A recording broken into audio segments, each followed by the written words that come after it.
ओम भक्तकल्पवृक्षाय नमः. श्री स्वामी समर्थ. जय जय स्वामी समर्थ. असेच स्वामींचे बोधदायक आणि लाभदायक जे काही संदेश असतील ते प्राप्त करण्यासाठी आत्ताच मित्रांनो आपल्या चॅनलला सबस्क्राईब करा आणि त्याचा लाभ घ्या. मित्रांनो, एक गोष्ट लक्षात ठेवा की स्वामी आपल्या सर्वांच्या सोबत असतात, पण ते सोबत असण्यासाठी आपल्याला त्यांची भक्ती ही नक्कीच करावी लागत असते. आणि तुमचा जर स्वामींवर मनापासून आणि विश्वास असेल तर नक्कीच व्हिडिओला एक लाईक करा आणि कमेंटमध्ये लिहा श्री स्वामी समर्थ, जय जय स्वामी समर्थ. मित्रांनो, एक लक्षात घ्या, जीव परमार्थात व्यग्र करा आणि नामातच गर्क राहा. प्रपंचातले कुठलेही कर्तव्य करायचे ठेवू नका, फक्त त्यात गुंतून पडू नका. भगवंताचे नाम विसरू नका, त्याचे स्मरण सतत ठेवा आणि भगवंत तुमच्यावर निश्चितपणे कृपा करेल एवढे आश्वासन मी तुम्हाला देतो. भगवंताला आपण कळकळीने हाक मारली की तो धावत येतो आणि तुमच्या प्रत्येक अडचणींचे निवारण करतो. आणि आपले प्रत्येकाचे आयुष्य क्षणभंगूर आहे हे कधीच विसरू नका. आणि क्षणभंगूर का होईना, पण तू मानवी आयुष्य आपल्याला लाभले आहे, त्याचा सदुपयोग नक्कीच करा आणि प्रत्येक क्षणावर नाम उमटवा म्हणजे झाले. आणि नक्कीच तुम्हाला स्वामी त्यांचा कृपेचा आशीर्वाद देतील. कितीही अडचणी आल्या तरी स्वामींचे नाम घेत एक एक पाऊल तुम्ही आयुष्यात पुढे टाकत राहिले पाहिजे. तुमच्या सर्व अडचणींवर तोडगा नक्कीच मिळेल, पण त्यासाठी श्रद्धा आणि भक्ती मनापासून पाहिजे. जिथे श्रद्धा आणि भक्ती असते तिथे स्वामी शक्ती असेच आणि असतेच. नक्कीच एवढं लक्षात ठेवा आणि मनात ठाम ठेवा. एक लक्षात घ्या स्वामी भक्तांनो, आपल्या प्रत्येकाच्या आयुष्यातली सर्वोत्तम मौल्यवान गोष्ट कोणती, तर ती एकच, आणि ती म्हणजे अखंड नामस्मरण. या क्षणापासून तुम्ही एक निर्णय घ्या की आजपर्यंत जे काही आयुष्य आपण घालवले आहे त्यांचा एकटी विचार न करता उरलेले संपूर्ण आयुष्य फक्त नामस्मरणात बुडून जायचे. हेच आपल्या आयुष्याचे ध्येय व्हायला हवे. बहुतेक माणसे बाह्य अंगाने लाभलेल्या सुखासाठी जगतात. तुम्ही फक्त नामस्मरणासाठीच जगायला हवे. तसे आत्म्याला जाणवले पाहिजे आणि आपल्यापाशी फक्त एक नाम हवे. बाकी कशाचीही सोबत मिळाली नाही तरी आपल्याला चालेल. त्यासाठी आपल्यापाशी वैराग्यपूर्ण विवेक हवा आणि तरच नाम रक्तभिसरणातून वाहू लागेल. आणि त्याला एक उपाय आहे आणि तो म्हणजे आपण करीत असलेला प्रपंच आणि देवाला अर्पण करावा आणि तो संसाराचे पाहून घेईल. आपण मात्र नामातच राहायचे आणि नामातच गुंतून राहायचे. एवढंच आपण करायचं आहे. आपण माणूस म्हणून जन्माला आलो, त्यामुळे देहाला सांभाळणे खरे तर आवश्यक आहे. परंतु बरेचशी माणसे देहाला वाढवत असताना देहातच गुंतत जातात आणि देह भावनेने जगत राहतात. त्यांच्या हे लक्षातच येत नाही की भगवंताच्या प्राप्तीसाठी आपला देह झिजवावा, देहभोग अनुभवण्यासाठी नाही. बाहेरच्या लौकिकात गुंतायच्या ऐवजी परमेश्वरी लौकिकात हे मन गुंतवणे आवश्यक आहे. त्यासाठी काय करावे तर स्वतःला पूर्णपणे विसरून भगवंताच्या नामात प्रत्येक भक्ताने तल्लीन व्हायला हवे. आणि नामस्मरण देह भावना संपुष्टात आणते, म्हणून नामातच गर्क राहायला शिका. त्यातच तुमच्या मानवी देहाचे निश्चित कल्याण आहे. एवढंच मी सांगू इच्छितो. मित्रांनो, आयुष्यामध्ये आल्यानंतर जगा तुम्ही इतकं की आयुष्य तुम्हाला कमी पडेल आणि हसा तुम्ही इतकं की आनंद तुम्हाला कमी पडेल. काही मिळाले तर तो शेवटी नशीब आणि लकचा खेळ असतो, पण प्रयत्न तुम्ही कधीच सोडले नाही पाहिजे. आणि प्रयत्न इतके करा की परमेश्वराला तुम्हाला द्यायलाच लागेल. आणि परमेश्वर स्वतः तुम्हाला म्हणतील, बाळा तू यासाठी पात्र आहेस, तू हे बक्षीस घे आणि माझा आशीर्वादही तुझ्या पाठीशी आहे, असे स्वामी आपल्याला म्हणतील. तुम्हाला मी अंतःकरणापासून सांगतो की कुणाचेही आपण वाईट करू नये, वाईट चिंतू नये, दुसऱ्याचे दोष पाहू नयेत. कारण हे सारे आपल्यावर कधी ना कधी चक्र फिरल्यासारखे अविचतपणे फिरते आणि आपल्याला त्याचा दोष लागतो. त्यापेक्षा आपल्यात काही दोष आहेत का त्याचा प्रथम शोध घ्यावा आणि ते सर्व दोष समूळ नष्ट करावेत. आणि त्याशिवाय मनात भगवंत प्रती प्रीती निर्माणच होणार नाही. आणि एवढे लक्षात ठेवा मग, कारण अशुद्ध मन आणि अशुद्ध विचार आपल्याला भगवंतापासून दूर नेतात. आणि त्यापेक्षा आपले आयुष्य लोकोद्वारासाठी खर्च करावे आणि त्यासारखे अपूर्व सुख कशातच नाही. म्हणून लोकांना मदत करावी आणि लोकांचा उद्धार तुम्ही केला पाहिजे, एवढं तुम्ही मनात ठाम ठेवलं पाहिजे आणि याचा निश्चय घेतला पाहिजे.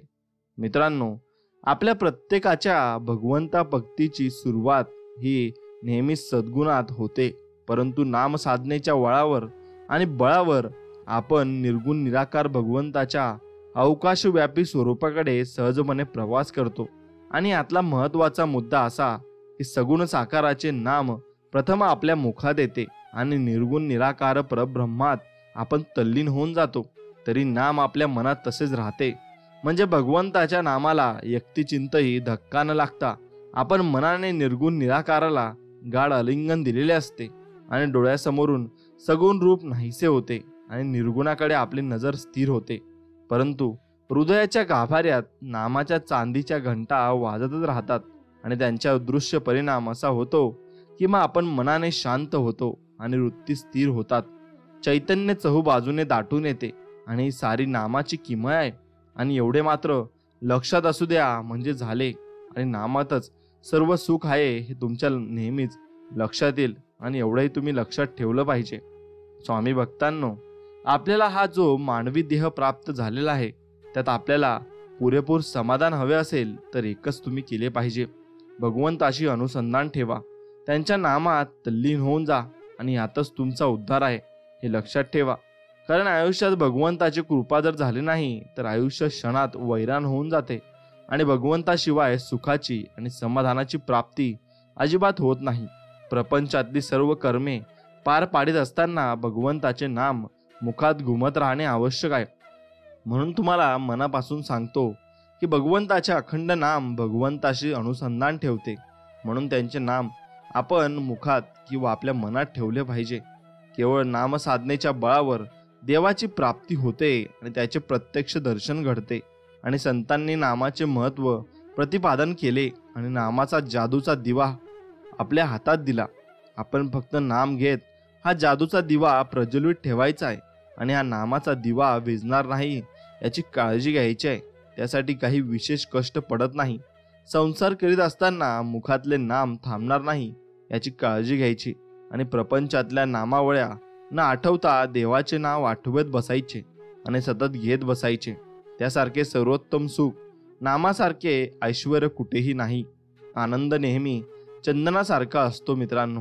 दुसऱ्याच्या कपाळावर लावलं ना की तरीही आपली जी बोटे सुगंधीन करून जातो आणि आपला दिवस आनंदी होऊन जातो आणि सुखमय होऊन जातो. म्हणून कायम आनंदात राहा आणि हसत खेळत राहा हे स्वामींचरणी प्रार्थना. स्वामी भक्तांनो, सतसंगतीचे महत्त्व मी तुम्हाला अनेक वेळेला सांगितले आहे. प्रत्यक्ष संगतीत राहून त्याच्या सहवासाचा आनंद लुटता येतो किंवा त्यांच्या नामात गर्क राहून आनंद लुटता येतो. आणि संत विचारांची सोबत सुद्धा आपल्याला उत्तम मार्ग दाखवते. आणि सत्संगतीचा सर्वात मोठा फायदा काय तर सत्संगतीत केवळ उत्तम विचारांची सोबत मिळते. विचार सुचतात. निष्काम कर्मयोग प्रत्यक्ष आचरणात आणता येतो. मन निर्भय होते आणि देवाचे नाम ओठावर सतत तरंगत राहते. म्हणून तुम्हाला सांगतो की आयुष्यभर पुरेल एवढाच आनंद हवा असेल तर नामस्मरणात गर्क राहून सत्संग सोबतीने राहावे आणि संतांसोबत राहावे. आपल्याला प्रत्येकाचा शाश्वत आनंद केवळ नामातच लपलेला आहे. नाम कुठेही घ्यावे, कितीही घ्यावे आणि कसेही घ्यावे, फक्त नामच घ्यावे. त्यासारखे सुख कशातच नाही. एवढे तुम्ही लक्षात आले तर मग तुम्हाला परमसुखाची नक्कीच प्राप्ती होईल आणि तुम्हाला कळेल की आपण कशासाठी जगत आहोत आणि आपल्याला जे पाहिजे ते सुख आपल्याला स्वामींच्या नामामध्ये मिळत आहे. म्हणून याचा आस्वाद तुम्ही नक्कीच घेतला पाहिजे. आई होण्यासाठी स्त्री असणं गरजेचं नाही मित्रांनो. काळजात जर प्रेम मया असेल ना, तशी स्वामींच्या मनात प्रेम आणि दया आहे आपल्याविषयी, तर पुरुषातही आई दिसते. आणि तसेच आपल्या स्वामींमध्येही स्वामी आई आहे आणि ते आई आपल्याला लहान बाळाप्रमाणे सांभाळतात आणि ते आपल्याला कळते सुद्धा. या विश्वात सर्वत्र परमेश्वराची पावले उमटलेली आहेत आणि ही श्रद्धा महत्वाची आहे.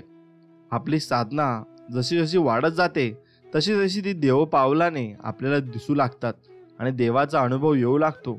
मनातला शुद्ध हेतू आणि जगण्यातला प्रामाणिकपणा श्रद्धेय माणसाला देवाशी गाठ घालून देतो.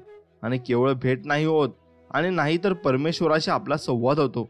आणि माझ्या पानप्रिय स्वामी भक्तांनो, तुम्ही फक्त आपली निस्सीम भक्ती देवाला अर्पण करा.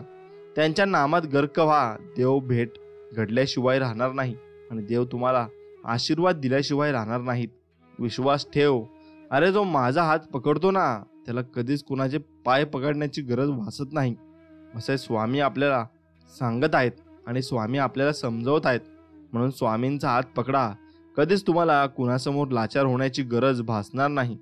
तुम्हाला एक सांगायचे म्हणजे परमेश्वराकडे आपले एखादे काम व्हावे म्हणून साकडे कधीच घालू नये, कारण परमेश्वराकडे ठाऊकच असते आणि आपण फक्त परमेश्वराची पूजा करावी आणि त्यांचे नित्य दर्शन घ्यावे. आणि परमेश्वर ते काम स्वतःहून करतो आणि यावर अढळ श्रद्धा ठेवावी, कारण तुमची भक्ती ही मनोकामना पूर्ण व्हावी म्हणून कधीच असू नये.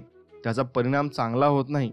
परमेश्वर तुमचे काम करतो, परंतु तुम्ही मात्र परमेश्वराला अंतरता. आणि एकदा का परमेश्वराने तुम्हाला हात सोडला की तुम्ही निराधार होता. आणि मग तुमच्या लक्षात यायला नको का? मग तुमच्या लक्षात आले की तुम्ही परत परमेश्वराच्या दाराशी जाता आणि तेव्हाही ते आपल्याला जवळ करायला विसरत नाही, कारण ते दयाळू आणि प्रेमळ आहेत. त्यांना कधीच कोणत्या भक्ताचा राग येत नाही. आपण नेहमी म्हणतो की परमेश्वराला शरण जा. याचा अर्थ असा की आपले सारे अस्तित्व परमेश्वराला अर्पण करा आणि उपाधी विरहित जगण्याचा आटोकात प्रयत्न करा. आणि ज्या परमेश्वराने प्रेमाने हा मानवी देह दिला आहे त्याच्याशी कृतज्ञ बुद्धीने राहा आणि त्यांच्या नामात गर्क होऊन तुमचे नित्याचे व्यवहार करा. आणि शरीर व्यवहार करीत असताना मनाला परमेश्वरी शक्तीशी एकाग्र करा. आणि मनाला परमेश्वरी अस्तित्वाशी एकाग्र करण्याचे एकमेव साधन म्हणजे नामस्मरण. आणि एवढे मात्र लक्षात ठेवा, नाम तुम्हाला परमेश्वराच्या समीप नेईल आणि परमेश्वराचे दर्शन घडवून देईल. म्हणून एकच मार्ग आणि सोपा मार्ग आणि लवकर प्राप्त होणारा मार्ग म्हणजे नामस्मरण आहे. अपेक्षा आणि समाधान यात अंतर एवढंच की अपेक्षा माणसाला दुःखात ठेवते आणि समाधान माणसाला सुखात ठेवते. म्हणून समाधानी राहा. अपेक्षा जास्त ठेवल्या तर माणूस नक्कीच दुःखी होतो, एवढं मात्र निश्चित खरं आहे. तुम्हाला सांगतो की नामसाधना ही सर्वश्रेष्ठ भगवंताची खरी पूजा आहे. केवळ व्रत वैफल्य आणि पूजा वेदी यात जीव रमवला तर भगवंताची प्राप्ती कदापिही होत नाही. आपल्या अंतकरणात देवाचे नाम घुमत राहणे आवश्यक आहे. भगवंताचे नाम हा न आटणारा अमृताचा प्रवाह आहे आणि नाम आपल्या भक्ती आयुष्याला संजीवनी प्राप्त करून देते. आणि हे नाम सद्गुरू देतो आणि मंत्र भारले नाम आपल्या आयुष्याचा श्वास होऊन जाते.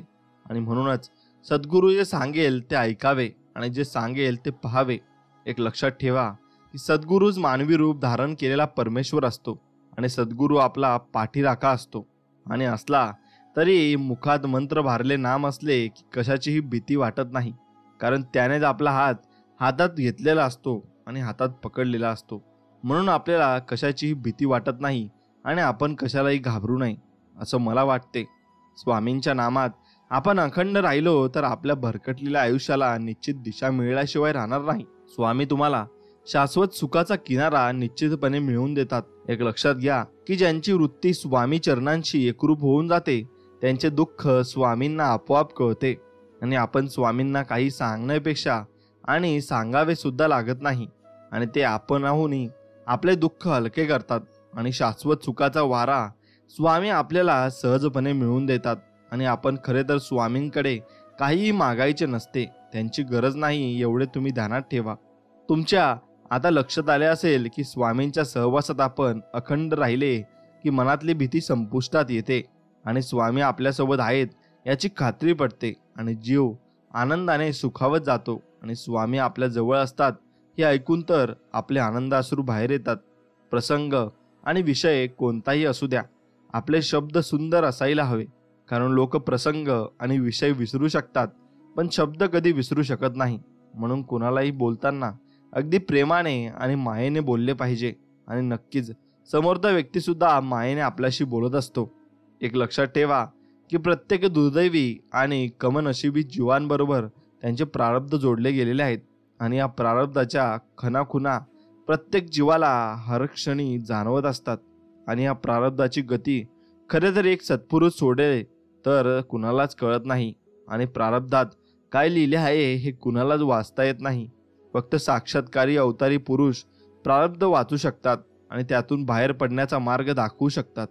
त्यासाठी प्रथम त्यांना स्मरण आणि शरण जावे आणि त्यांचे स्मरण करावे आणि स्वामींनी त्यांच्या चरणाशी आलेल्या प्रत्येक दुर्दैवी जीवाचे प्राक्तन आणि केले आहे आणि त्यांना वाचवले आहे आणि प्रत्येकाला मार्ग दाखवला आहे, त्यांचे दुःख हरण केले आहे. म्हणून स्वामींना आपण शरण जायला हवे आणि हेच आपल्या पाठीशी नेहमी उभे असतात हे आपल्याला कळायला हवे.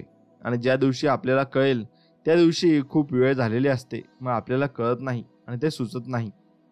चारी दिशा काळबंडून जाव्यात अशी संकटे प्रत्येक भक्ताच्या आयुष्यात डोकावतच असतात. परंतु आपण कधी डगमगून जायचे नाही, कारण परमेश्वर आपल्या सोबतच प्रवास करीत असतो आणि स्वामींच्या सहवासात जे भक्त अष्टप्रहर असतात त्यांची काळजी स्वामीच घेत असतात. आणि आपला भक्त संकटात सापडला की स्वामी अक्षरशः वायू वेगाने धावत जातात आणि त्याला संकटातून खेचून बाहेर काढतात. आणि या सर्वच स्वामी भक्तांचा प्रत्यक्ष अनुभव आहे आणि हे लक्षात ठेवा. आणि स्वामी परमेश्वर आहेत हे लक्षात ठेवा आणि ते परम कृपाळू सुद्धा आहेत. आता नदीमध्ये पडल्यामुळे कधी जीव कोणाचा जात नसतो आणि जीव तेव्हा जातो जेव्हा पोहता येत नाही. परिस्थिती कधीच समस्या बनत नाही मित्रांनो. समस्या जर तेवढाच बनते आणि तेव्हाच बनते जेव्हा ती आपल्याला हाताळता येत नाही. म्हणून प्रत्येक परीक्षामध्ये पास आपण झाले पाहिजे आणि प्रत्येक परिस्थिती आपण नक्कीच हाताळली पाहिजे, एवढं लक्षात घ्या. आणि भक्तांच्या आयुष्यातल्या अडचणी स्वामी कशा दूर करतात ते मी नेहमी तुम्हाला आज रोज सांगणार आहे. आणि तुम्ही फक्त तुमचे लक्ष माझ्या बोलण्याकडे केंद्रित करा. यमुताई खूप आजारी होत्या आणि सर्व प्रकारची डॉक्टरी उपाय करून झाले, परंतु गुण काही येत नव्हता. आणि त्या स्वामी भक्त होत्या.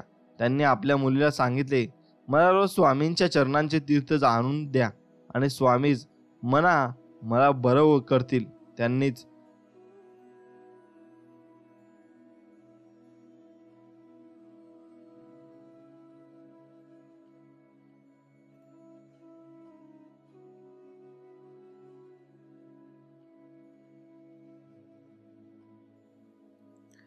त्याचप्रमाणे स्वामींच्या चरणांचे तीर्थ सकाळ संध्याकाळच्या आरतीनंतर यमुनाताईंना देण्यात आले आणि 8-15 दिवसात त्यांना खूप गुण आला आणि त्यांनी रोज झोपताना स्वामींचा अंगारा कपाळाला लावला आणि त्यांना शांत झोप लागत असे. एक दिवस त्या म्हणाल्या, स्वामींनी मला दर्शन दिले, मी पूर्ण बरी झाले. आणि आश्चर्य म्हणजे त्या दुसऱ्या दिवशीच खडखडीत बऱ्या झाल्या. आणि याचा अर्थ असा की स्वामींची आपल्या भक्तांवर नजर असते आणि तेच त्यांना बरे करीत असतात. फक्त आपली एवढी श्रद्धा हवी, इतकेच. आणि एक लक्षात घ्या की बैल जरी पशु योनीत असला तरी त्याची स्वामी भक्ती माणसासारखी उत्कट होती. स्वामींच्या भोवती हिमालयात तो हरणांच्या रूपात बघडत होता. बैलाचा जन्म अखेरचा होता, म्हणून तर मंगळवेढ्याच्या वाटेवर स्वामी 21 दिवस थांबले आणि बैलाला जन्म मृत्यूच्या चक्रातून सोडवले आणि त्याला मोक्ष दिला. त्यानंतर स्वामींनी ठरवले की आता आपण मंगळवेढ्यात प्रवेश करायचा, एक तप राहायचे आणि लोकांचा उद्धार करायचा, असे स्वामी ठरवत असतात. आयुष्यात स्वामी आले, मन स्वामीमय झाले, मनाची भीती गेली, मन निशंक झाले. कोण म्हणतं स्वामी आपल्याला दिसत नाहीत? स्वामीवर तेव्हा दिसतात जेव्हा कोणीच दिसत नाही आणि मग तेव्हा स्वामींजवळ आपण इच्छा घेऊन जात असतो. स्वामी भक्तांनो, तुम्ही एक लक्षात घ्या की मानवी आयुष्यात चढउतार हे असतातच. कुठलाही प्रसंग अंगावर कोसळला तरी डगमगून जायचे कारण नाही. याचे कारण असे की आकाशात जसे ढग येत जातात आणि येत जात असतात, त्याचप्रमाणे आयुष्यात प्रत्येकाच्या आयुष्यात अनेक प्रकारचे असह्य प्रसंग सतत कोसळतात असतात आणि त्यात आपण कधीच गुंतायचे नाही. प्रपंच म्हटला की सतत काहीतरी उल्कापात होतच राहणार. आपण फक्त स्वामींच्या नामस्मरणात राहायचे, कारण स्वामी आपल्याला भक्तांचा भार लिल्या उचलल्याशिवाय राहत नाही आणि आपल्याला कळत सुद्धा नाही. तुम्हाला एक उपाय सांगतो, करून बघा. पहाटे उठायचे, सर्व आणिक उरकायची आणि स्नान झाल्यावर स्वच्छ धृतवस्त्र परिधान करून स्वामींच्या प्रतिमासमोर बसायचे आणि मुखात जप घुमत ठेवायचा. इतका की आपण जपात आहोत हे आपल्याला सुद्धा कळता कामा नाही. मग त्याचा दृश्य परिणाम असा होतो की स्वामींचे संरक्षण कवच आपल्या भोवती घट्ट होऊन जाते आणि आपण निर्भय होऊन जातो. एवढेच खरे आहे. आणि स्वामी आपल्या सोबत असतात. स्वामी समर्थांनी आपल्या प्रत्येक परम भक्ताला दर्शन तर दिलेच, परंतु त्यांनी ज्यांना ज्यांना स्पर्श केला ते भक्त फार भाग्यवान होते. कारण स्वामींचा स्पर्श झाला की असह्य गोष्ट, रोग झालेल्या भक्तांचे असह्य दुःख भोग नष्ट होत असत आणि काहींच्या पूर्वस्मृती जाग्या होत असत. काही भक्तांचे 18 विश्व दारिद्र्य संपुष्टात येई, काहींना तर तात्काळ मोक्ष मिळे. भजने म्हणत मंगळवेड्याकडे आपल्या घरी निघालेला शेतकरी खरे तर श्रीदत्त भक्त होता. त्याला स्वामी समर्थांची कीर्ती ऐकून माहीत होती, परंतु ध्यानीमनी नसताना त्याला स्वामींचे अचानक दर्शन घडले आणि आपण पूर्वजन्मी हरणाचे पाडस होतो आणि स्वामींनी आपल्याला जवळ घेऊन अभय दिले होते की हे त्याला आठवले आणि त्याच नादात तो घरी आला आणि सभोवती काळोख होता. परंतु स्वामींच्या दर्शनाने त्याचे आयुष्य कायमसाठी उजळून निघाले होते. त्याच्या आनंदाला आता भर आला होता आणि आकाश त्याच्या आनंदाला पुरत नव्हते. एवढे स्वामी दर्शन झाल्यावर खुशी त्या माणसाला झाली होती. एकदा का स्वामी कृपा झाली की मग सुगंधाच्या लहरी आपल्या सोबत करू लागतात आणि सुगंधाला भीती ठाऊक नाही. स्वामी या सुगंधाच्या माध्यमातून आश्वासन देतात की मी तुमच्या पाशीच आहे, कसलीही काळजी करू नका. कारण एक स्वामी भक्त मला म्हणाला, आमच्या प्रापंचिक जीवनाशी हे स्वामींचे अस्तित्व जर लगडेने गेले तर बरे होईल. म्हणून उद्यापासून मी तुम्हाला स्वामींच्या वचनांची तुमचे अवघे अस्तित्व गुंफून टाकतील आणि स्वामींचा दिलासा तुम्हाला निश्चित वाटेल असे संदर्भ देईन, जेणेकरून तुमचा जीव शांत होईल आणि मुख्य म्हणजे निर्भय होईल. एवढं लक्षात घ्या आणि लक्षात तुम्ही घेतले पाहिजे. श्री दत्तावतारी स्वामींची कीर्ती सर्व दरवळायला लागली होती आणि मग गावोगाव स्वामींचे भक्त वाढत होते आणि स्वामी अचानक अदृश्य होतात आणि स्वामी आकाशमार्गे संचार करतात. असा स्वामींचे आपल्या भक्तांवर लक्ष असते आणि स्वामींच्या अस्तित्वाचा विलक्षण आधार वाटतो. ही लोकमानसात स्वामी मुद्रा उमटली आणि ती उमटत गेली आणि राजूरच्या मठात स्वामी फार अल्पकाळ राहिले होते.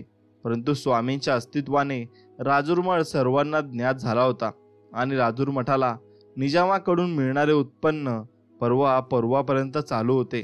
आणि मग स्वामींच्या पादुका या राजूर मुद्रात आणि मठात स्थानापन्न करण्यात आल्या आणि राजूर मठात स्वामींच्या पादुकांची नित्य पूजा सुरू झाली. आणि स्वामींनी पादुका देताना लाल भारती या आपल्या लाडक्या शिष्याला सांगितले होते की वर्षसणातून मिळणारे पैसे त्याचा उत्तम विनियोग कर आणि आपले आलेल्या प्रत्येकाच्या प्रेमाने स्वागत करा आणि सद्भाव धर्माने वागा आणि त्यातच तुमच्या आणि मठाचे हित आहे. स्वामींच्या आज्ञा मठाकडून तंतोतंत पाळली गेली आणि पाळली पण जात आहे असे आपण बघतो.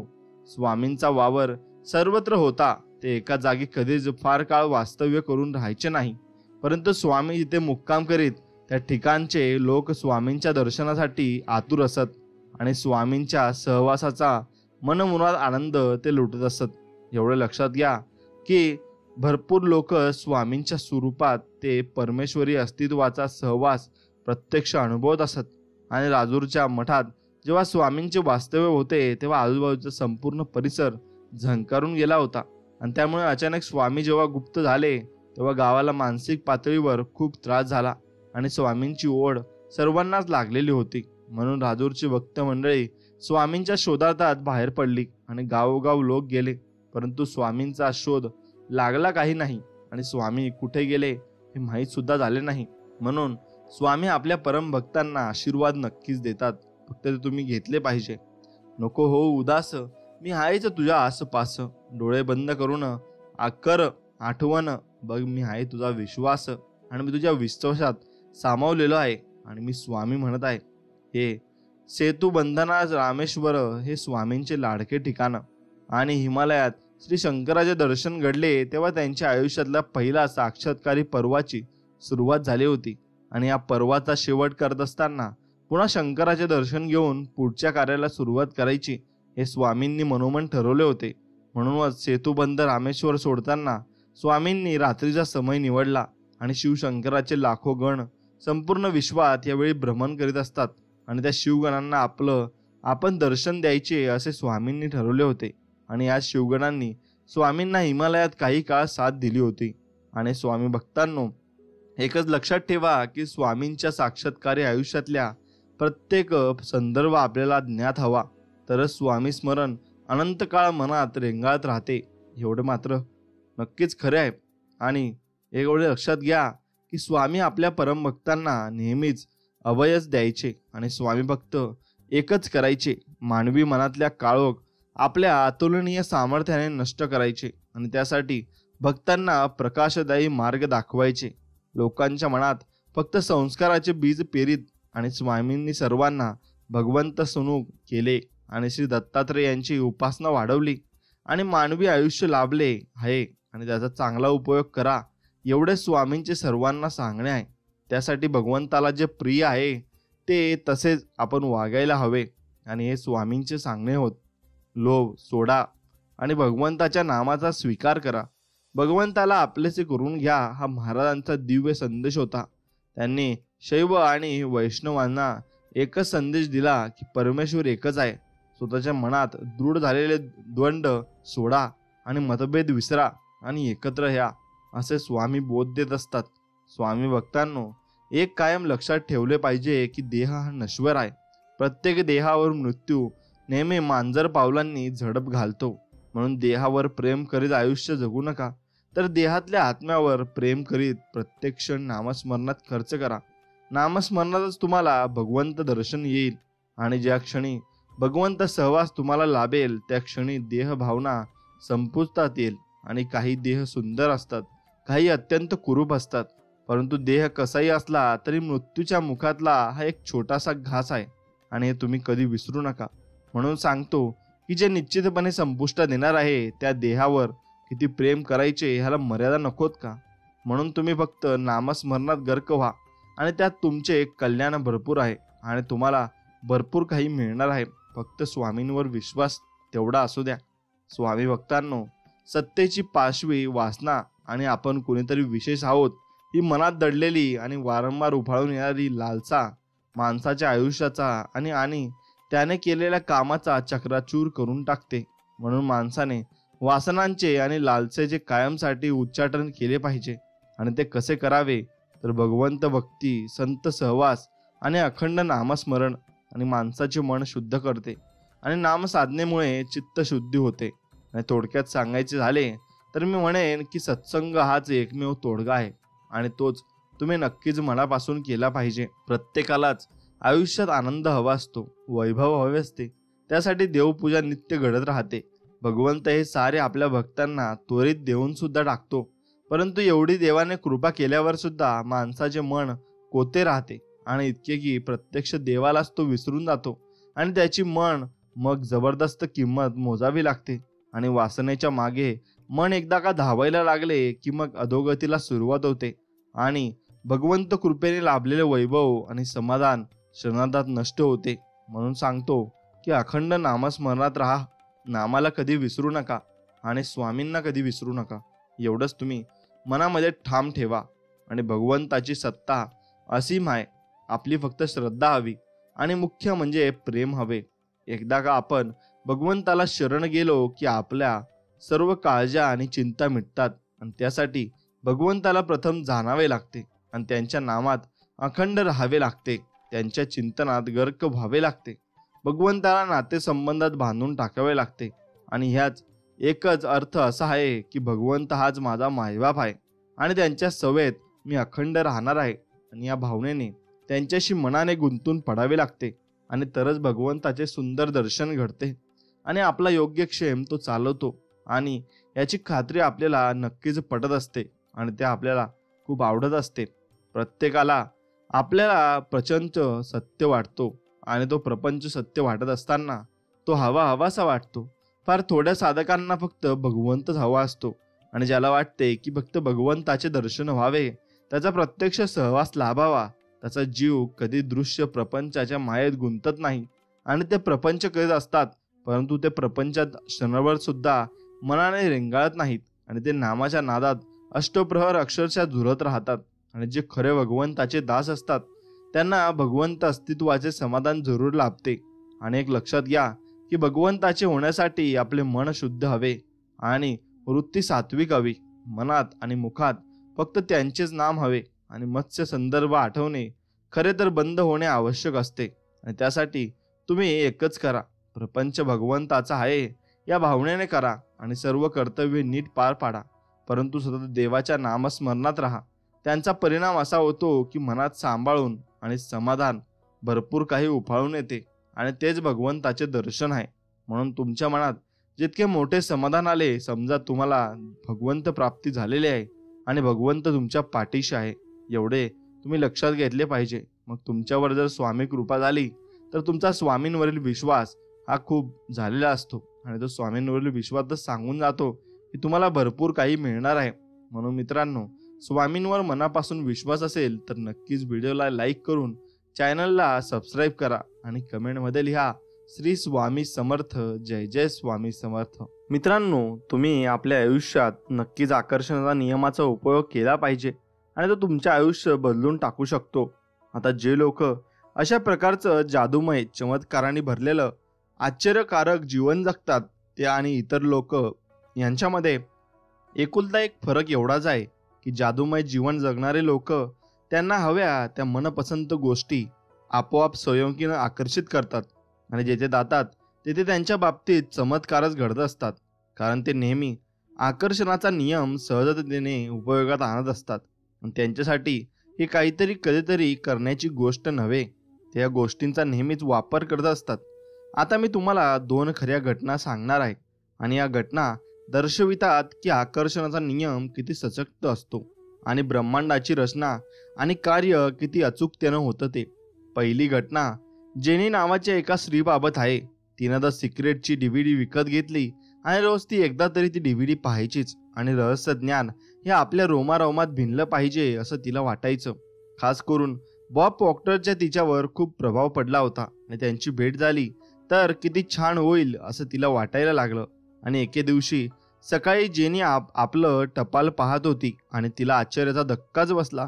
पोस्टमननं चुकून बॉब प्रॉक्टरचा नावाचा एक लिफाफा तिच्या टपालात टाकला होता आणि जेनीला हे माहीत नव्हतं की बॉब प्रॉक्टर तिच्या घरापासून फक्त 4 बॉक्स अंतरावर राहत होते.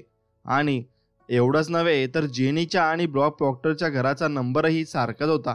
लगेच तिनं तो लिफाफा उचलला आणि तो योग्य पत्त्यावर पोहोचवण्यासाठी म्हणून ती त्या ठिकाणी गेली. आणि कल्पना करा काय झालं असेल बरं. मग त्यातून जेनीला एक सुखद धक्का मिळाला आणि त्या घराचं दार उघडलं आणि समोर साक्षात बॉब प्रॉक्टर. बॉब प्रॉक्टर क्वचितच घरी असायचे, कारण व्याख्यानं प्रशिक्षण देण्यासाठी म्हणून ते जगभर फिरत असतात. पण वैश्विक शक्तींची रचनाच अचूक असते आणि टायमिंगही परफेक्ट. अजून वेळ साधली गेली. जेनीच्या मनातील एक विचार की बॉब प्रॉक्टरची भेट होणं किती भाग्याचं असेल. पहा, आकर्षणाच्या नियमानं व्यक्ती, परिस्थितींची घटना यांची कशी योग्य रचना केली आहे. आणि जेनीच्या मनातील विचाराला अस्तित्व आलं आणि बॉब प्रॉक्टरची भेट घडणं ही घटना प्रत्यक्षात साकारली. दुसरी घटना एका 10 वर्षाच्या मुलाच्या बाबतीत घडली. त्यानं नाव कॉलिन आणि या कॉलिनला द सिक्रेट फिल्म खूप आवडली होती. कॉलिन आणि त्याच्या घरातील सर्व कुटुंबीय डिस्ने वर्ल्ड पाहण्यासाठी एका आठवड्याच्या सहलीला गेले होते आणि पहिल्या दिवशी त्यांना खूप वेळ रांगेत उभं राहावं लागलं. त्या रात्री झोपण्यापूर्वी कॉलिनने मनात अत्यंत प्रबळ विचार आणला की उद्या मी सर्व छान मोठ्या राईड्स घेणार, पण मला रांगेत वाट पाहत उभं राहावं लागणार नाही. दुसऱ्या दिवशी सकाळी कॉलिन आणि त्यांचे कुटुंबीय एक पॅक कॉट सेंटरजवळ गेटवर होते.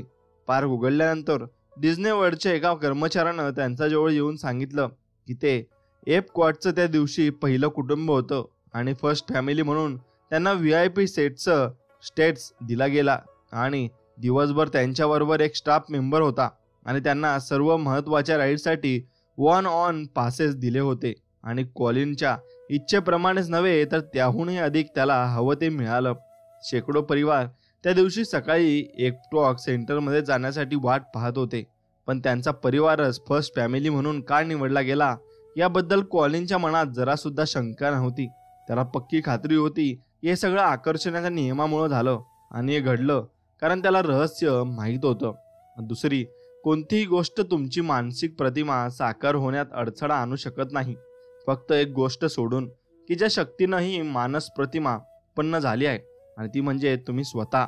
लोक काही काळ या रहस्य ज्ञानानं अगदी भारून जातात आणि ते या रहस्य ज्ञानाचे समर्थकही बनतात. असे लोक सांगतात. मी प्रेरित झालो आहे आणि मी या कार्यक्रमात सहभागी झालो आहे आणि आता मी माझं जीवन बदलून टाकणार आहे. परंतु परिणाम मात्र दिसून येत नाहीत. खरं तर पृष्ठभागाखाली सारं काही बाहेर येण्यासाठी तयार आहे, परंतु वरवरच्या गोष्टी पाहून तो म्हणतो की काही उपयोग नाही होत. आणि मग पुढचं तुम्हाला माहीतच आहे. वैश्विक शक्ती म्हणतात आणि तुमची इच्छा हीच माझ्यासाठी प्रमाण आणण्या. आणि जेव्हा तुम्ही शंकेच्या एका विचाराला देखील मनात थारा देता ना, तेव्हा आकर्षणाच्या नियमानुसार तसेच अनेक विचार एका मागोमाग एक मनात घुसतात. आणि म्हणूनच ज्या क्षणी शंकेचा विचार मनात येईल त्या क्षणी तो झटकून टाका आणि तो विचार बाहेर जाऊ द्या. आणि त्या जागी असा विचार मनात आणा की मला माहीत आहे की ही गोष्ट मला मिळणारच आहे आणि मला तशी पूर्ण खात्री आहे. आणि या विचाराचा प्रत्यय घ्या आणि अनुभव नक्कीच घ्या. आकर्षणाचा नियम समजून घेतल्यानंतर मला तो वापरून पाहायचा होता, असे जॉन ॲसराफ म्हणतात. आणि खरोखर तसं घडतं का ते पाहायचं होतं. 1995 मध्ये मी एक बोर्ड तयार केला ज्याला मी विजन बोर्ड म्हणतो. आणि जी गोष्ट मला आकर्षित करायची असेल, जी गोष्ट मला मिळवायची असेल, उदाहरणार्थ कार, घड्याळ, माझ्या स्वप्नातील जीवनसाथी, मला हव्या असलेल्या गोष्टीचं चित्र मी त्या बोर्डवर लावत असे. आणि माझ्या ऑफिसमध्ये बसल्या बसल्या रोजच हा बोर्ड माझ्या नजरेला पडत असे. आणि मग मी ती मानस प्रतिमा बनवायला सुरू करत असे. आणि ती वस्तू खरोखरच माझ्यापाशी असल्याचा प्रत्यय मी घेत असे आणि स्वतःला त्या अनुभव स्थितीला नेत असे. काही दिवसांनी मला ते शहर सोडून दुसऱ्या शहरात जाण्याचा प्रसंग आला. आम्ही सर्व फर्निचर सामानाचे पेटरे, बॉक्सेस स्टोअरमध्ये ठेवले, कारण 5 वर्षात 3 शहरं बदलावी लागली. शेवटी मी कॅलिफोर्नियात पोहोचलो. तेथे एक घर खरेदी केलं आणि 1 वर्षभर मी त्या घरात नूतनीकरण सजावट करत होतो. आणि नंतर मग मी माझ्या जुन्या घरातील सर्व सामान आणलं. आणि एके दिवशी सकाळी माझा मुलगा किनन माझ्या ऑफिसमध्ये आला आणि 5 वर्षापूर्वी बंद करून ठेवलेला एक बॉक्स त्याला माझ्या दारात दिसला. किनननं विचारलं, या बॉक्समध्ये काय आहे डॅडी? मी म्हटलं, ते माझे विजन बोर्ड आहेत. मग त्याने विचारलं, विजन बोर्ड म्हणजे काय? मग मी त्याला सांगितलं, या बोर्डवर मी माझं जीवन लक्ष लिहितो. मला जे साध्य करायचं असेल ते लिहितो. मला जी गोष्ट मिळवायची असेल त्याची चित्र कापून लावतो. आणि अर्थातच 5.5 वर्षाचा मुलगा हे सर्व समजणं शक्यच नव्हतं. म्हणून मी त्याला म्हटलं, बेटा चल, मी तुला हे विजन बोर्ड्स प्रत्यक्षात दाखवतो, मग तुला सहज समजेल. मी तो बॉक्स उघडला आणि एका विजन बोर्डवर त्या घराचं चित्र होतं ज्याची मी 5 वर्षापूर्वी मानस प्रतिमा पाहत होतो. आणि आश्चर्याचा धक्काच बसला. आता आम्ही त्याच घरात राहत होतो आणि त्या घरासदृष्ट घर नव्हे तर त्या अगदी तेच घर मी माझ्या स्वप्नातील घर खरोखरच विकत घेतलं होतं आणि ते रिनोव्हेट केलं. त्यात सुखसोयी निर्माण केल्या आणि त्याची सजावट केली. आणि माझ्या ते लक्षात देखील नव्हतं. त्या घराच्या चित्राकडे पाहून माझे डोळे भरून आले आणि मी अगदी भावनाकाश होऊन गेलो. किननने विचारले, डॅड तुम्ही का रडता? मला समजलं होतं आकर्षणाचा नियम कसं काम करतो ते, आणि हा नियम अचूक काम करतो ते. मानसचित्र पाहण्यातील सामर्थ्य मला शेवटी कळलं होतं. आणि मी जे वाचलं ते सर्व मला आता उमगलं होतं. ज्या ज्या गोष्टीवर मी जीवनभर काम केलं ते सर्व कसं घडलं हे मला आत्ता समजत होतं. आणि माझ्या सर्व कंपन्या मी कशा उभारल्या हे मला कळालं. माझ्याही नकळत माझ्या स्वप्नातील घरच मी घेतलं आणि तेही असंच. आणि याच आकर्षणाच्या नियमानुसार मानस प्रतिमा पाहण्याच्या प्रभावी प्रक्रियेमुळं आणि मला ते कळलंही नव्हतं. कल्पनाशक्ती ही सर्व काय आहे आणि करविती आहे. कल्पना ही जीवनातील आगामी आकर्षणाचं पूर्वदर्शन आहे. एवढं तुम्ही लक्षात घेतलं पाहिजे. मित्रांनो, विजन बोर्डवर तुमच्या कल्पनाशक्तीला उड्डाण करू द्या आणि तुम्हाला जे जे हवं आहे त्या सर्व गोष्टींची चित्र तेथे असू देत. तुमचं जीवन तुम्हाला कसं असावंसं वाटतं ते चित्रही असू देत. तुमचा विजन बोर्ड अशा ठिकाणी ठेवा जिथे तुमच्या तो रोज नजरेला पडेल. आणि जसं जॉन ॲसराफनं केलं, त्या गोष्टी मिळालेल्याच असल्याचा भावना अनुभवा. आणि जेव्हा तुम्हाला हव्या त्या गोष्टी खरोखरच मिळतील तेव्हा कृतज्ञतेनं मन भरून जाऊ द्या. आणि आता तुम्ही जुनी चित्र काढून टाकून नवी चित्र तेथे लावू शकता. आणि आकर्षणाचा नियम मुलांना समजून देण्यासाठी यांच्यासारखा दुसरा मार्ग नाही. विजन बोर्ड बनवल्यामुळे जगातील तमाम पालकांना आणि शिक्षकांना नक्कीच प्रेरणा मिळू शकते. आणि द सिक्रेट वेबसाईट फोरम मधील एका व्यक्तीने आपल्या विजन बोर्डवर द सिक्रेट DVDचं चित्र लावलं. त्यानं द सिक्रेट फिल्म पाहिली होती, परंतु त्याच्याजवळ DVD नव्हती. त्यानं विजन बोर्डवर ते चित्र लावल्यानंतर 2 दिवसांनी मला आंतरिक प्रेरणा मिळाली की द सिक्रेट फोरमवर पोस्टिंग झालेल्या पहिल्याच 10 जणांना मी DVD बक्षीस म्हणून द्यावी आणि मोफत द्यावी. त्या 10 जणांमध्ये हा माणूसही होता आणि आपल्या विजन बोर्डवर चित्र लावल्यावर फक्त 2 दिवसांनी त्याला ती DVD मिळाली. आणि द सिक्रेटची DVD असो वा घर, एखाद्या गोष्टीची अशी निर्मिती करणं आणि ती मिळवणं यातील आनंदच अद्भुत आहे. आणि मानस प्रतिमा निर्माण करून एखादी गोष्ट मिळवण्याचं एक प्रभावी उदाहरण माझ्या आईच्या अनुभवातून मिळेल. माझ्या आईला एक नवीन घर घ्यायचं होतं. त्या विशिष्ट घरासाठी इतरही अनेक लोकांनी ऑफर दिली होती. माझ्या आईनं ते घर आपलं व्हावं यासाठी रहस्य ज्ञानाचा वापर करायचं ठरवलं. तिनं बसून आपलं नाव आणि त्याखाली त्या नव्या घराचा पत्ता लिहून पुन्हा पुन्हा लिहून काढला आणि तेही ती करतच राहिली. आता तिला तो नवा पत्ताच आपला वाटू लागला. नंतर तिनं अशी कल्पना केली की ती आपलं सर्व फर्निचर त्या नवीन घरात ठेवते आहे. आणि हे सर्व केल्यानंतर काही तासातच तिला फोन आला की तिची ऑफर स्वीकारली गेली आहे आणि तिच्या अंगावर आनंदानं शहारे आले. पण तिला आश्चर्य मात्र नाही वाटलं, कारण तिला माहीतच होतं की ते घर तिचंच आहे आणि रहस्य ज्ञानातील ती चॅम्पियन ठरली म्हणा ना. मग असं आपल्याला सर्व काही मिळत असतं, फक्त आपण अगदी विश्वासाने त्याच्यावर विश्वास ठेवायला हवा. तुम्हाला काय हवं आहे हे निश्चित करा. विश्वास बाळगा की तुम्हाला ती गोष्ट मिळणारच आहे. दृढ विश्वास असू दे की तुम्ही ती गोष्ट मिळवण्यासाठी पात्र आहात आणि ती गोष्ट तुम्ही मिळवू शकता. आता रोज डोळे बंद करून काही मिनिटं मानस प्रतिमा पहा आणि जे तुम्हाला हवं आहे ते तुमच्या पाशी आहेच अशा भावना अनुभवा आणि ती गोष्ट तुमच्या पाशी असल्याचा प्रत्यय घ्या. यातून आत बाहेर या आणि तुमच्या पाशी जे जे प्रत्यक्षात अधिक आहेच त्यावर लक्ष केंद्रित करून कृतज्ञता व्यक्त करा आणि त्याचा खरोखर आनंद घ्या. आता तुमच्या दैनंदिन कामाला लागा आणि सर्व वैश्विक शक्तींना समर्पित करा आणि श्रद्धा बाळगा की आता ती गोष्ट तुमच्या जीवनात कशी आणायची हे वैश्विक शक्ती आपोआप ठरवतील, एवढं लक्षात घ्या. आता अपेक्षा ही अतिशय प्रबळ आकर्षण शक्ती आहे आणि ज्या गोष्टी तुम्हाला हव्या आहेत त्यांची अपेक्षा करा. त्या गोष्टींची अपेक्षा करू नका ज्या तुम्हाला नको आहेत. कृतज्ञता ही तुमच्या मनशक्तीला योग्य दिशा देणारी, ऊर्जा बदलणारी आणि मनपसंत गोष्टी तुमच्या जीवनात आणणारी एक शक्तिशाली प्रक्रिया आहे. आणि तुमच्याजवळ ज्या गोष्टी आहेत त्याबद्दल कृतज्ञ राहिल्यामुळेच तुम्ही आणखी चांगल्या गोष्टी आकर्षित करू शकता. आणि आपल्या मनपसंत गोष्टीसाठी आधीच धन्यवाद दिल्यामुळे तुमच्या इच्छांना भावनिक बळ मिळतं आणि तुम्ही ब्रह्मांडात अधिक सशक्त संकेत पाठवू शकता. मानस प्रतिमा पाहणं ही मनामध्ये आपल्याला हव्या असलेल्या वस्तूंचा आनंद घेण्याची, तशी चित्र निर्माण करण्याची प्रक्रिया आहे. आणि जेव्हा तुम्ही अशा प्रकारची मानस प्रतिमा पाहत असता तेव्हा तुम्ही ती गोष्ट तुमच्यापाशी असण्याचे सशक्त विचार आणि भावना मनात उत्पन्न करता. मग आकर्षणाचा नियम या गोष्टी प्रत्यक्षात साकार करून तुम्हाला प्रतिसाद देतो आणि जशा प्रतिमा तुम्ही पाहिल्या तशाच त्या अस्तित्वात आणतो. आणि आकर्षणाच्या नियमाचा खरा फायदा उठवण्यासाठी तो कधीतरी किंवा एखाद्याच्या वेळी असा वापर करू नका आणि वापरू नका, तर तो सातत्यानं वापरण्याची सवय स्वतःला लावून घ्या. रोज रात्री झोपण्यापूर्वी दिवसभरातील सर्व घटना आठवून पहा आणि जी घटना किंवा क्षण तुम्हाला नकोसे वाटतात, आवडले नाहीत, ते बदलून हव्याशा वाटणाऱ्या आनंददायी रूपात पहा, ज्यामुळे तुमच्या मनात सकारात्मक भावना नक्कीच उत्पन्न होतील आणि तुम्ही सकारात्मक जीवन नक्की आनंदाने जगू शकता.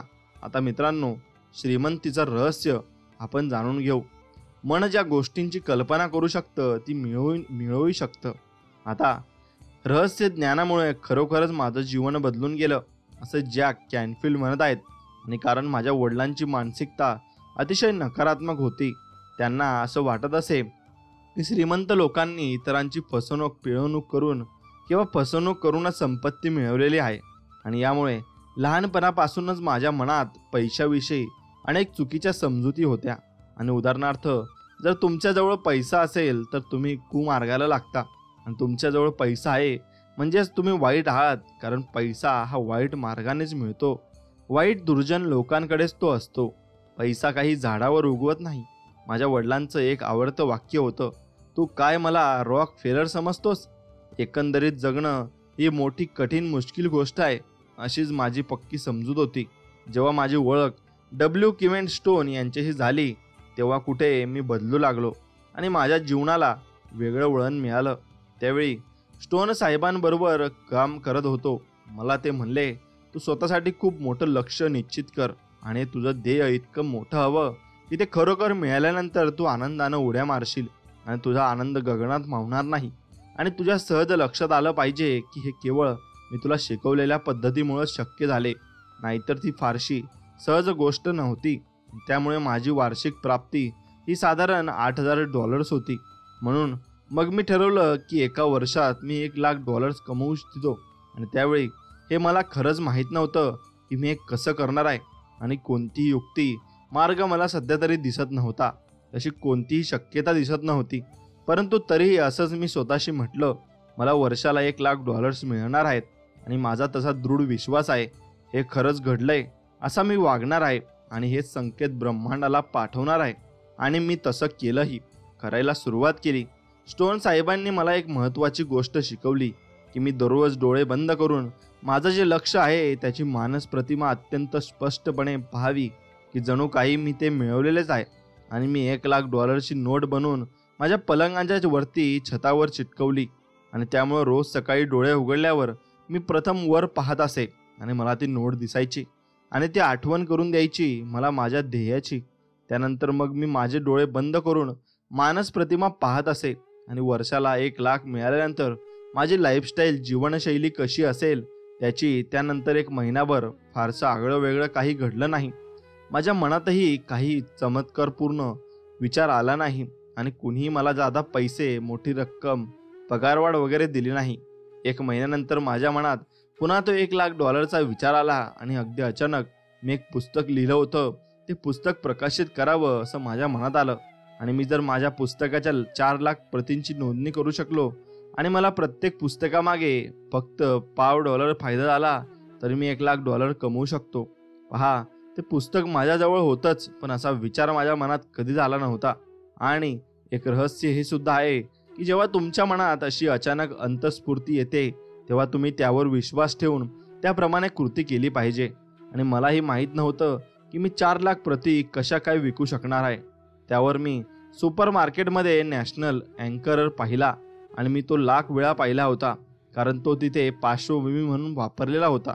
आणि अचानक माझ्या मनात एक विचार उसळी मारू लागला आणि मला वाटायला लागलं की जर या माध्यमातून लोकांना माझ्या पुस्तकाबद्दल माहिती मिळाली तर नक्कीच 4,00,000 लोक माझं पुस्तक विकत घेतील. आणि यानंतर दीड एक महिन्यानंतर मी न्यूयॉर्कला हंटर कॉलेजमध्ये 600 शिक्षकांसमोर एक व्याख्यान दिलं.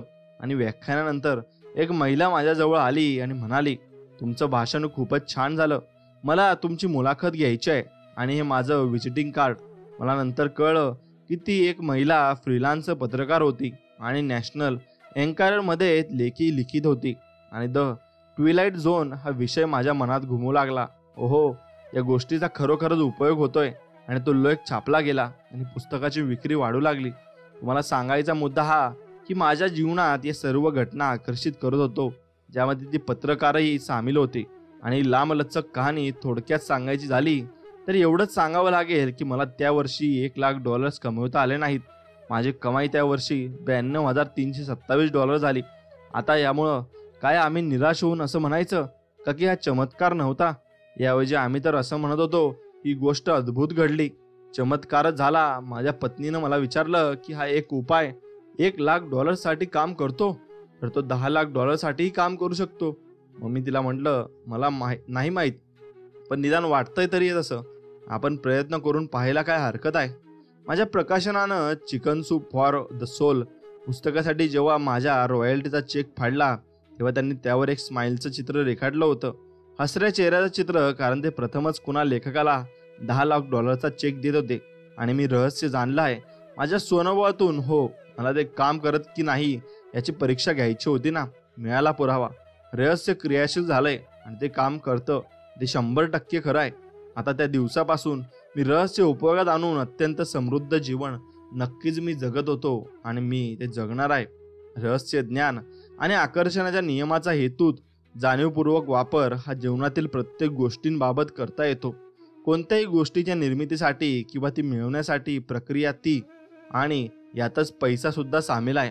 पैसा आकर्षित करण्यासाठी तुम्ही संपत्तीवर लक्ष केंद्रित केलं पाहिजे आणि ज्यावेळी आपल्याकडे पुरेसा पैसा नाही असं तुम्हाला वाटत असतं, तेव्हा तुमच्या जीवनात आणखी पैसा येणं, समृद्धी येणं केवळ अशक्य आहे.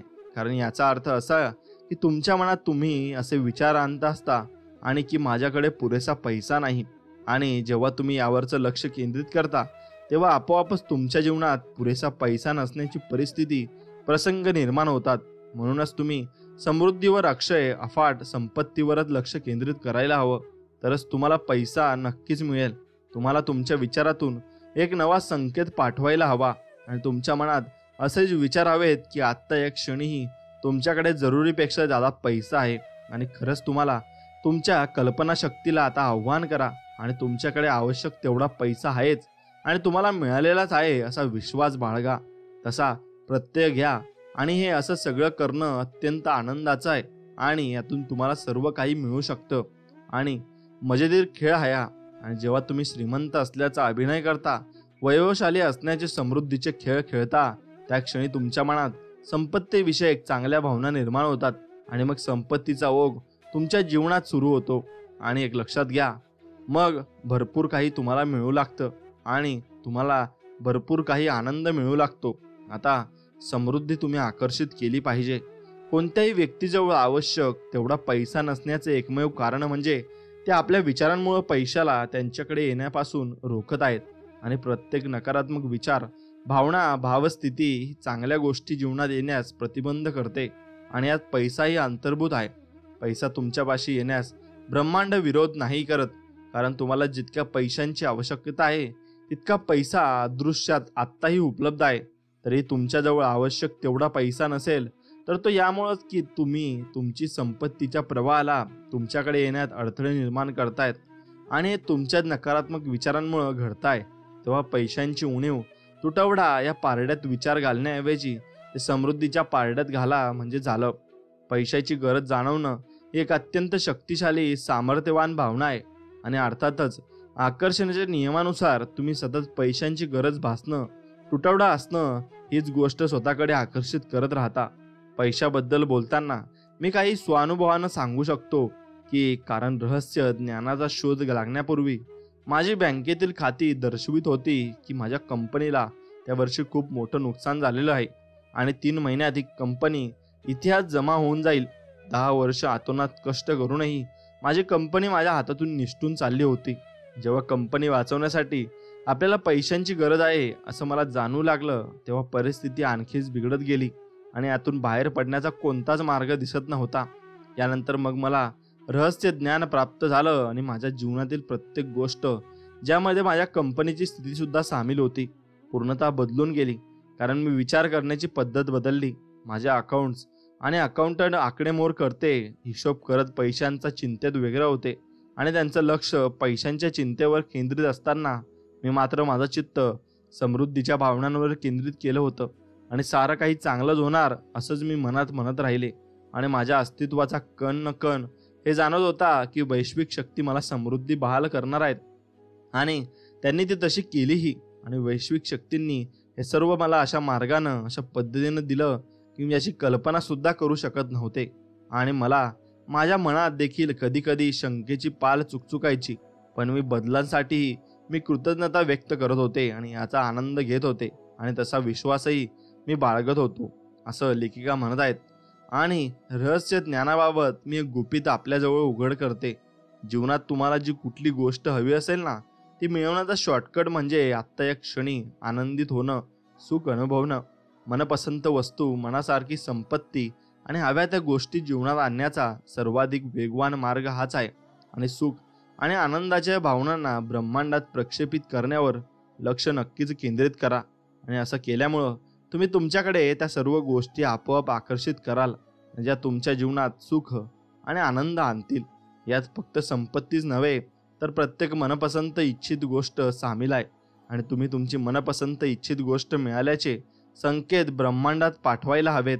आणि जेव्हा तुम्ही सुख समृद्धीच्या भावना प्रक्षेपित कराल, तेव्हा ब्रह्मांड तुम्हाला हवीशी वाटणारी प्रत्येक गोष्ट तुमच्या जीवनात साकार नक्कीच करेल आणि तुमचं जीवन समृद्ध करेल.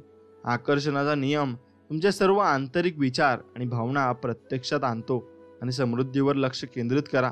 मला कल्पना आहे की लोकांच्या मनात कशा प्रकारचे विचार चाललेले असतात आणि मी माझ्या जीवनात आणखी पैसा कसा आकर्षित करू शकेल, मी कोणत्या मार्गाने श्रीमंत होऊ शकतो, मी समृद्धी संपत्ती कशी मिळवू शकतो. आणि खरं तर माझी नोकरी मला आवडते, माझी कमाई मर्यादित आहे आणि माझ्याकडे जो काही पैसा येतो तो या नोकरीच्या पगारातून, मग मी कर्जमुक्त कसा काय होऊ शकेन आणि क्रेडिट कार्डवरील रक्कम कशी काय भरणार आणि मी आणखी पैसे कसे मिळवणार, तसा इरादा तरी ठेवा. आणि या प्रश्नांची उत्तरे देण्यासाठी पुन्हा या रहस्याविषयी वेळोवेळी जे सांगितलं त्याकडे मी लक्ष वेधतो. आणि तुमचं काम एवढंच आहे की ब्रह्मांडाच्या कॅटलॉगमधून तुम्हाला काय हवं हे घोषित करणं हे तुमच्यावर आहे. आणि त्यापैकी पैसा ही एक मागणी असेल तर नेमका किती हवा सांगायला हवं, ठरवायला हवं.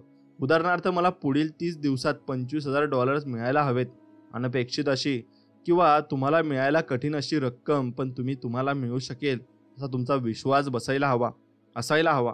आणि जर आत्तापर्यंत तुम्हाला असं वाटलं असेल की फक्त नोकरीचा पगार मिळणं या एकाच मार्गाने तुम्हाला पैसे मिळू शकतो, तर ते ताबडतोब मनातून काढून टाका. आणि तुमच्या ध्यानात येत आहे की जर तुम्ही असाच विचार करत राहिलात तर तोच तुम्हाला अनुभवता येईल आणि जीवनात हाच विचार साकार होऊन राहील. आणि अर्थातच अशा विचारांचा तुम्हाला काहीही फायदा नाही होणार. आणि आता तर तुम्हाला निश्चित समजलंय ना की तुमच्यासाठी सर्व प्रकारची समृद्धी, वैभव उपलब्ध आहे. आणि हा पैसा तुम्हाला हवा तितका पैसा तुमच्याजवळ कसा येईल याचा विचार तुम्ही अजिबात करू नका. ते तुमचं काम नव्हे. तुमचं काम एवढंच मागणं, तुम्हाला मिळणारच आहे आणि असा विश्वास बाळगणं आणि मिळालेल्याच्या भावना अनुभवून आत्ताच त्याबद्दल अत्यंत आनंद व्यक्त करणं. बाकी सर्व जबाबदारी आणि कशा रीतीनं ती गोष्ट तुमच्यापाशी आणायची याचे सर्व तपशील वैश्विक शक्तीवर सोपवून द्या.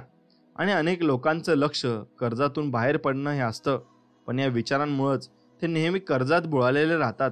कारण सतत मनात कर्जाचे विचार, तुम्ही मग कर्ज आणि कर्जच आकर्षित करता. आता तुम्ही म्हणाल की मी तर कर्जातून बाहेर पडण्याचा विचार करतोय ना, मग तुम्ही कर्ज फेडीचा की कर्जमुक्तीचा विचार करता याच्याशी मला कर्तव्य नाही, मला त्याची पर्वा नाही. मला तुम्हाला हे पटवून द्यायचं आहे की कर्जाविषयी विचार केल्याने तुम्ही केवळ कर्जच आकर्षित करणार. म्हणूनच कर्जफेड करण्याची योजना जरूर बनवा, पण लक्ष मात्र संपत्ती समृद्धीवरच केंद्रित करत राहा. एवढंच तुम्ही केले पाहिजे. आणि समजा तुमच्याकडे बिलांचा ढीग पडलाय आणि सगळी बिलं कशी द्यायची हे तुम्हाला समजत नाहीये, पण म्हणून काही तुम्ही बिलांवर लक्ष केंद्रित करून नाही चालणार. तसं केलं तर तुम्ही आणखीन बिल आकर्षित कराल आणि ज्यामुळं तुमचं मन वैभवावर एकाग्र होईल. आणि भोवती बिलं पडलेली असतानाही असं काहीतरी करा आणि चांगल्या भावना मनात आणण्याचा, सकारात्मक अनुभव घेण्याचा मार्ग शोधा. म्हणजे चांगलं तेच तुमच्याकडे येत राहील आणि येईल. अनेकदा लोक मला सांगतात, मला माझा इन्कम डबल करायचा आहे, पुढील वर्षी माझी प्राप्ती डबल व्हायला हवी. पण त्यांच्या कृती पाहायला गेलात तर लक्षात येईल की मात्र हे असं घडण्यासाठी जे करायला हवं ते अजिबात करत नाहीयेत. उलट ते नेहमी असंच म्हणतात, मला खर्च भागवता येत नाहीयेत, अमुक गोष्ट मला सध्या परवडत नाही. असं म्हटल्यावर अंदाज करा काय होणार. मग तुमची इच्छा हीच माझ्यासाठी आज्ञा आहे. अमुक खर्च मला झेपत नाही, ही गोष्ट मला परवडत नाही, खर्च भागवता येत नाही, असे शब्द तुम्हाला तुमच्या ओठात येता क्षणी लगेच तुम्ही ते बदलले पाहिजेत. आणि इथेच तर तुमची खरी शक्ती दिसायला हवी. मी ही गोष्ट विकत घेऊ शकतो, मला हे सगळं सहज परवडेल असं म्हणा. पुन्हा पुन्हा म्हणत राहा आणि पोपटासारखे पुढील 30 दिवस असा विचार निश्चित करून टाका की आवडणाऱ्या प्रत्येक गोष्टीकडे पाहून तुम्ही म्हणणार आहात, मी ही गोष्ट सहज विकत घेऊ शकतो, मला ती नक्कीच परवडते. आणि जेव्हा तुम्ही तुमच्या स्वप्नातील कार जवळून जाताना पाहता तेव्हा मनात म्हणा, मी अशी कार खरेदी करू शकतो. मनपसंत कपडे पाहता तेव्हा म्हणा, हे मी सहज घेऊन अशी कार खरेदी करू शकतो. आणि एखाद्या मस्त वेकेशन्स पॅकेजची जाहिरात पाहता तेव्हा म्हणा, हे मला नक्कीच परवडेल. असं म्हणायला सुरुवात केल्यावर हळूहळू तुम्ही फ्रिक्वेन्सी विचारांची दिशा बदलेल आणि तुमच्या मनात पैशांविषयी सकारात्मक भावना निर्माण होतील. आणि होत होत तुम्ही स्वतःला पटवून देऊ लागाल की अशा गोष्टी तुम्ही अगदी सहज विकत घेऊ शकता आणि हे तुम्ही करू शकता. हे करता करता तुमचं जीवनच चित्र बदलून जाईल आणि तुम्हाला सर्व काही मिळेल आणि मिळू लागेल. म्हणून तुम्ही तुमच्या जीवनाचे शिल्पकार आहात आणि तुम्हीच ते करायचं आहे. तर एक लक्षात घ्या, जेव्हा तुम्ही तुमच्या जीवनातील अभाव किंवा न्यून, एखादी कमतरता यावर लक्ष केंद्रित करता किंवा ज्या गोष्टी तुमच्याकडे नाहीत त्याचा विचार करता, तुमच्या कुटुंबातील व्यक्ती समवेत त्या गोष्टींबाबत व्यर्थ बडबड करत बसता, तेव्हाच मित्र, मुलं, माणसं यांच्यापाशी आपल्याकडे अमुक नाही असं म्हणत राहता, हे पुरेसं नाही, ते आपल्याकडे कमी आहे, अमुक गोष्ट आपल्याला परवडण्यासारखी नाही असं ऐकावत राहता, तेव्हा खरोखरच तुम्हाला ती गोष्ट कधीच परवडणार नसते. कारण तुमच्याकडे नाही, कमतरता, पैशांची कमी याच गोष्टी तुम्ही आकर्षित करता. जर तुम्हाला समृद्धी हवी असेल, श्रीमंती हवी असेल, तर त्यावरच मन एकाग्र करा ना. आत्मिक खजिना ज्यापासून सर्व दृष्ट संपत्ती मिळते तो कधीच रिता होत नसतो आणि तो प्रत्येक क्षणी तुमच्या सोबत असतो आणि त्यावरील तुमच्या श्रद्धेनुसार तुम्हाला प्रतिक्रिया दर्शवतो आणि तुमच्या मागण्या पुरवितो. आणि नक्कीच लक्षात ठेवा, मग तुम्हाला ते रहस्य कळत जातं आणि तुम्हाला सर्व काही मिळत जातं. म्हणून तुम्ही कधी असं बोलू नका की माझ्याकडे हे नाही आणि ते नाही. कधी तुम्ही चांगलाच विचार आणि सकारात्मक विचार केला पाहिजे. तेव्हाच तुम्हाला सर्व काही गोष्टी प्राप्त होतील आणि मिळतील आणि मग तुम्ही अत्यंतिक आनंदित होत जाल आणि तुम्हाला सर्व काही प्राप्त होत जाईल. एवढं तुम्ही मनात ठाम ठेवलं पाहिजे आणि विश्वास ठेवला पाहिजे. मगच तुम्हाला सर्व काही मिळू शकेल. आणि स्वामींवरचा विश्वास कायम असाच असू द्या आणि स्वामींवरील श्रद्धा असू द्या आणि स्वामींचे नामस्मरण ही तुम्ही रोज करा आणि बघा, तुम्हाला नक्कीच स्वामींचा अनुभव येईल आणि तुम्हाला सगळं काही प्राप्त होत जाईल. हेच तुम्ही मनात ठाम ठेवलं पाहिजे आणि मनात त्याचे विचार अगदी तुम्ही दृढ ठेवले पाहिजे. नक्कीच तुम्हाला सर्व काही मिळत जाईल. मित्रांनो, एवढे बोलून आपण हा व्हिडिओ येथे संपवू. आणि जर तुम्ही व्हिडिओला लाईक केला नसेल तर लाईक करा आणि चॅनलला नक्कीच सबस्क्राईब करा आणि नक्कीच एक गोष्ट लक्षात घ्या की तुम्ही बेल नोटिफिकेशन ऑन करा. चला तर मग भेटूया नवीन एक व्हिडिओमध्ये. तोपर्यंत जय श्रीराम, श्री स्वामी समर्थ, जय जय स्वामी समर्थ. धन्यवाद मित्रांनो.